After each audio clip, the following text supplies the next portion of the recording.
Hey, what's up guys? This is Dr. Ty Perkins, Chief of Anesthesia at Baldwin Health down here in Gulf Shores, Foley, Alabama. So I usually do some videos to teach some of our AA CRNA students that are coming through about different topics, so I don't have to repeat myself a bunch of times. So today we're going to talk about nitrous. So I get a lot of students that come through and I tell them to use nitrous in a certain situation, which we'll kind of talk about here in a little bit. And they kind of look at me like, I don't know if I should use nitrous. I feel like I've been yelled at for using nitrous a lot. And it's kind of common in the anesthesia community for everyone to hate on nitrous. They don't really know why, but it's kind of like deep in their skin and their soul. They were taught that by somebody else. But if you go look at the books and look at studies and stuff like that, you'll notice that nitrous isn't anything to be afraid of. It's useful in a lot of scenarios. I pretty much use it every day. There's some spots we don't use it in, but when it comes to indicated use, there's a lot of different things that it can help you be faster with and minimize any side effects of other drugs you have to give instead of that. So I'm gonna flip this around, and you can see we're out here. If you hear any of my chickens crowing or anything like that, we're out in the boondocks here. But I kind of wanted to move this around and make you nauseous anyways, because that'll kind of tie into what we're going to talk about. Got a little makeshift thing here, so hopefully this gets you nice and nauseous. Hopefully you can see that. So we'll kind of talk about nitrous from top to bottom here. I'll have a little pointer so you don't have to stare at my finger the whole time. And that looks good as far as lighting and everything. So up here we got nitrous. There's really two reasons I think that it's really useful to use in the operating room setting for patients under general anesthesia. One is wake-ups to make awake extubations a ton faster, and then the other one's hypotension. So this is really the two times that I use it, which these come up every day, minus, like an LMA, you're not going to really take that out awake unless you're a psycho. And hypotension happens every day. So we're going to talk about contraindications and stuff down here a little bit later, but we'll talk about the hypotension part of it first. So there's a ton of times you put someone to sleep and you're waiting on surgical stimulation, you get hypotension, and of course everyone grabs phenylephrine the first thing. They don't really look at what gas they're on. They might be on 2.4 SIVO and they're 70 years old and they're prepping them for a knee or something like that, or whatever procedure, prepping the abdomen. And they don't have any stimulation, so it's not really, their anesthesia is too much for them at that point because they don't have the stimulation to match it. So halogenated gases are obviously better at decreasing your blood pressure. That's kind of what they do as far as sedating you and being a direct vasodilator. So when I get hypotension, especially in that scenario, open fluids, make sure someone isn't hypovolemic, and then I usually turn nitrous on to 2:1 or 1:2 ratio and turn down the halogenated. The halogenated is what's giving you the direct vasodilation. Usually your propofol is gone by now, 7, 8, 10 minutes later.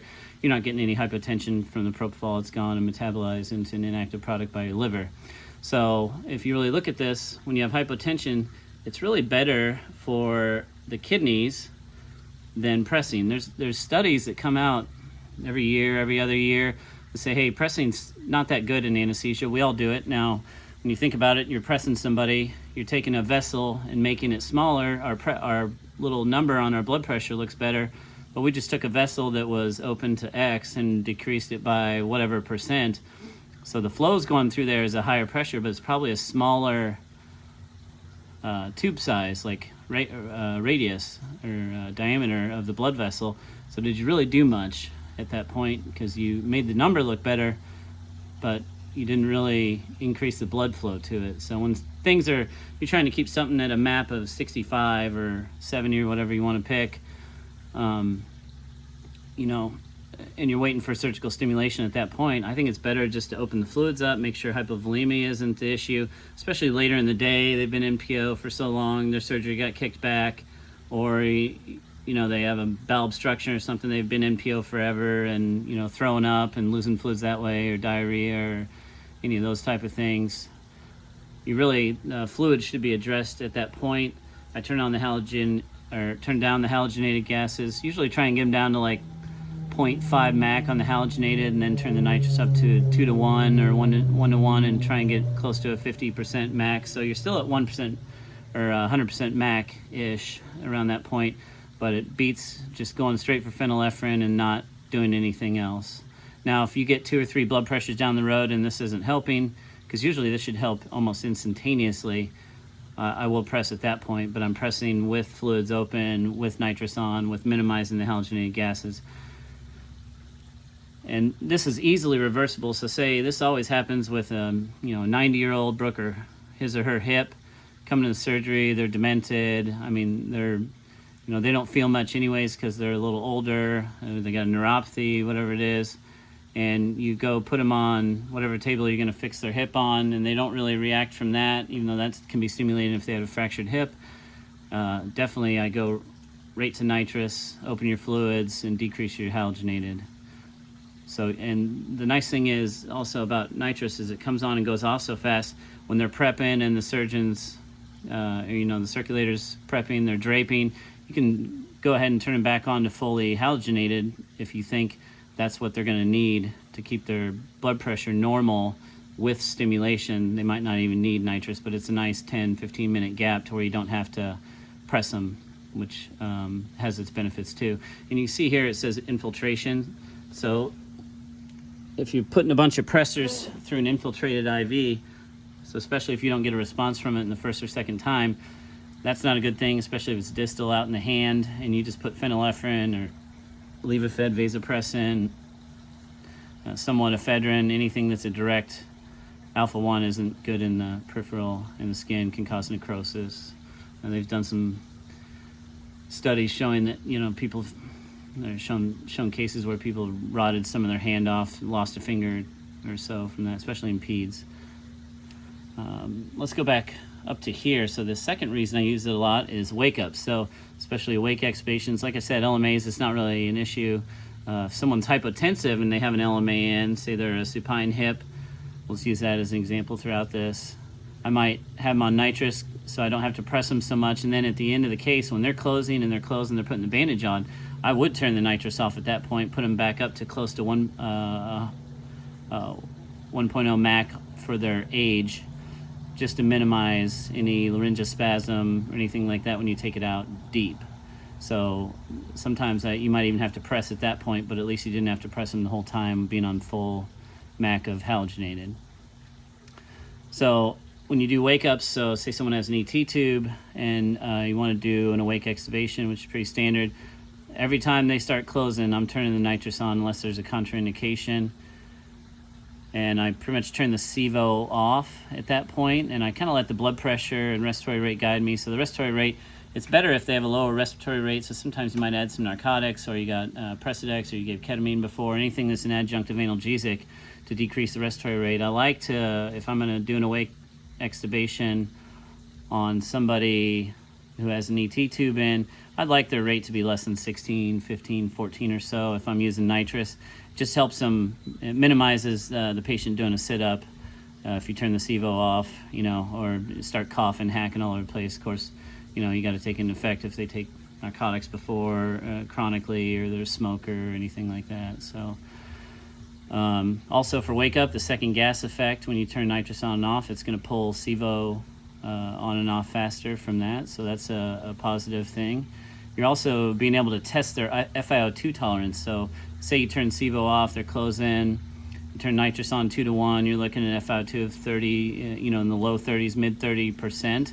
So you're kind of testing them, hey, are they going to tolerate this FiO2 to begin with, which is also a consideration we'll talk about a little bit later. And then the blood pressure guide, I'm guiding that. They said the respiratory rate's more narcotic driven. The blood pressure guide is if I need to turn the SIVO back on. So say I turn the SIVO off, I have nothing but 66% or 66% nitrous on. I might see the blood pressure creep up to 130, 140, and at that point I'm already thinking, I'll turn the SIVO back on to 0.8 or 1.0. Or maybe if I didn't give them any Presidex during the case, and I think they could tolerate that, to give them a little Presidex or something to keep their blood pressure normal. So if you have someone with the blood pressure normal on nothing but SIVO, they're closing, you have it on a 2-to-1 ratio and the respiratory rate's 14, 12, something like that, you gotta, of course they're fully unparalyzed at this point, so that's another thing to consider. That's like a perfect way to extubate someone really quick. So then bandage comes on, nitrous goes off, and you're looking at 3, 4, 5, maybe 6 breaths, and they're fully awake, ready to get that tube out, especially if the SIVO's been off all that time. So if you really look at the best advantage you can from nitrous, it's in this chart right here. Hopefully you guys can see that. If not, I'll explain it. But nitrous beats all gases, DES, SIVO, ISO, and nitrous being the 4. No one really uses ISO anymore, but beats all the gases from removing it quickly from the body. And we'll go look at this. They're going to 10 times better. Nitrous is going to come off from fat compared to DES, which everyone treats that as the gold standard, as, hey, this person's obese, we want to extubate them quickly and have them wide awake. DES is a lot better than everything else, which is it's better than SIVO for sure, but it does not beat nitrous from that. So even at the end, if you're turning DES off and you turn nitrous on, it still makes sense, and that's because you look at the coefficients. So here, I didn't even put ISO on there because it's pretty much non-applicable. So you got SIVO, DES, and nitrous here, and then here's our blood gas coefficients. We all know them.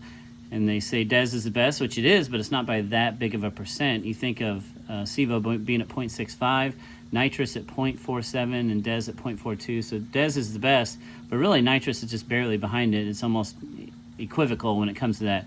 And if you look at the blood gas coefficients, you go back over here, the blood gas coefficient is when you are taking the exchange from the lungs to the alveolus into the capillaries, and that's the coefficient that says, hey, how fast does this gas go across when there's a gradient. So you have a good gradient, and the lower the number, the faster it's going to go across there. So those two are pretty much equivocal in my thought process. When you think of that, maybe DES has a slight advantage in that scenario. Now you got to think of when this is the whole body circulation. So yeah, you can unload it here at the lungs, which is great for DES and nitrous. DES slightly better. But when you go back to the muscle, the fat, the brain, it's pulling it off of there, and then you have a new percentage that's back at this point, and that has to go back off into the lungs in that scenario. So if you think of, well, muscle and brain, those are pretty equal when you look at coefficients for when they're going to be pulled off. Really the main factor is pulling it off from other places, so you can equivalate the percentage in the brain and have a lower percentage in the blood to pull it off there, which is what wakes them up ultimately. And then if you look at the fat right down here, so we always think of, oh, hey, they've been on halogenated gas for a long amount of time, and we think of the amount of halogenated that's sticking on there. SIVO obviously is not as good as DES, and if you look up here, 48 is the fat blood coefficient of SIVO, and DES is twice as good as that at 27. So yeah, DES comes off fat a lot faster. Now look at the nitrous. This is where nitrous has its best effect of waking people up and in the fastest manner there is, 2.3. So that's 10 times. So this is DES is about twice as good as SIVO, but nitrous is 10 times better roughly than DES at coming off fat faster. So that way you got some stored in the fat down here as the blood circulates and you breathe out. It's going to pull off quicker with the lower coefficient of the fat blood coefficient. So nitrous is just astronomically better than everything else. So we have the considerations over here to talk about, but this just goes to show you that how you wake someone up is taking it off the brain, correct? And then the best way to do that is get it off the lungs as fast as you can, which is this, and then pull it off the fat as fast as you can, which would be this right there. So that's kind of a good thing to think about when you're thinking about why they wake up so much quicker. That's exactly it. And whenever I ask anyone these coefficients, they really know, everyone knows this, but really no one knows the fat blood coefficient. I don't know why it's not more emphasized in the book or people at lecture or whatever, not sure. So let's talk about things to consider with nitrous. So this is where we get people are scared of it. They don't know why. Someone told them it was bad, so they just believed it. The considerations, so you're more likely to move if you're not paralyzed than halogenated. So you have 1 mac of gas that's halogenated compared to, say, 0.5 or 65% exhaled nitrous with a half mac of halogenated, you're more likely to move with surgical stimulation, or just move in general with that, which is totally true. And what I kind of talked about is keeping the spontaneous respiratory rate down when you use this to minimize anyone moving is a good way. And we have all these adjunctive analgesics now that we use quite a bit. And then speaking of adjunctive analgesics, nitrous is one of those. Now granted, it's going to be gone in minutes, so it might help during the surgical stimulation of the procedure, but it's not going to help afterwards, unlike our other adjunctive analgesics that will help for hours or a day later. So just a thought process there. So this is another really good one here. It doesn't seem like many people do it, but when someone has a history of MH, we take the halogenated gases off the machine. But I mean, there's no reason you shouldn't be running nitrous with that. It's an adjunctive analgesics, helps you get to your MAC with other things. You have propofol, whatnot, but there's no reason not to put that on. Another consideration we talked about a little bit, but if you're spontaneously breathing, it's kind of an FiO2 challenge to see, say someone has bad lungs, to see if they're going to tolerate that with the tidal volume that they're and respiratory rate they're breathing at when they're on it. So it kind of gives you an idea if somebody can tolerate less than 50% FiO2, or make sure you have a mask on them going to PACU. If somebody's desatting with a FiO2 of 50 or 30 some, you better have some oxygen. Not that you shouldn't have oxygen every time when you go to PACU. And here's we kind of already talked about this. 65% exhaled nitrous equals 50% MAC. And that's a 2-to-1 ratio. You can get that 2 of nitrous, 1 of oxygen. And like I said, that gives you your FiO2 of roughly 33%. Now here's the big one. Causes nausea and vomiting. And I put a question mark there because this is where people have bias against it. You go back in literature and post-op nausea and vomiting, nitrous is horrible for that. Well, if you go think about it, so are halogenated gases and narcotics or whatever. So if somebody has a history of post-op nausea and vomiting, doesn't mean I'm not going to use nitrous. And if you go back and look at these studies, when they compared nitrous initially they're probably comparing it to ISO, but it was before we used Decadron, we used Zofran, wasn't even out. And these studies compared, the original study that got it in the literature where everyone decided they hated it was 1 mac of halogenated gas plus 50% nitrous causes more nausea than 1 mac of halogenated gas. Well, I probably don't have to really say that, but more anesthesia causes more nausea. Okay, good, I like that. So I don't really know what that study showed, and I've still yet seen a book to say it definitely causes more post-op nausea and vomiting in a equal MAC value compared to halogenated. To me, I just have never seen that study. I don't think it exists that I know of, but most of the books will always say you'll see may used, may cause more post-op nausea and vomiting. But like I said, if you're using it in a 0.5 scenario of MAC, and then you got your halogenated at 0.5, then I don't know if that causes more nausea than 1.0 MAC of the same halogenated anesthetic. So the big point is those studies aren't very good, and most of them, or if not all of them, weren't even done when the current anti-nausea regime and protocols have been in effect. But if you do have a history of post-op nausea and vomiting, if you really think that halogenated or nitrous is the main culprit and nothing you've ever done has improved that, usually at that point I tried droperidol pre-op. So someone over 80 kilos, give them 1.25 milligrams of droperidol. If they're under 80, give them 0.63. Make sure they don't have QT prolongation on an X-ray, an EKG. And I try to give that pre-op, open the fluids. I would still use nitrous at that point if it was indicated up here for the hypotension or waking them up, and I wouldn't feel like it would have any difference in that. Now, if you used droperidol, you did all the scope and all that stuff, and they still had nausea after that, then really you're at a TIVA point at that point. But I mean, it's rare in my 15 years of doing this, I've ever seen pre-op droperidol not work for post-op nausea and vomiting almost 100%, which that's kind of another lecture I'll probably talk about sometime for post-op nausea and vomiting. Now here's the other big one. So we got the nausea and vomiting. Okay, that's why some people hate it. And then the contraindications, which are extremely rare, actual real contraindications. So, you know, people are maybe scared of from that because there's not really contraindications to the other halogenated ones that are similar to this. So one good thing to remember, if someone's actively pregnant, you know, they have some emergency surgery and they need during pregnancy, it's not a good drug for the kid, just like benzos. So benzos and nitrous are the things we stay away from if someone's actually pregnant and they have an emergency surgery during the pregnancy.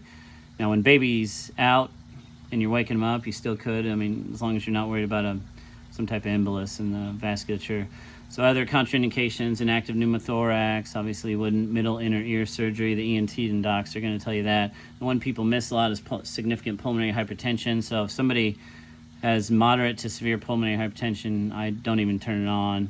Big vascular cases, brain cases, bowel obstructions, long surgeries. They've had studies saying it can increase the balloon pressure. So I guess you could have a manometer. I don't think it's that big an issue.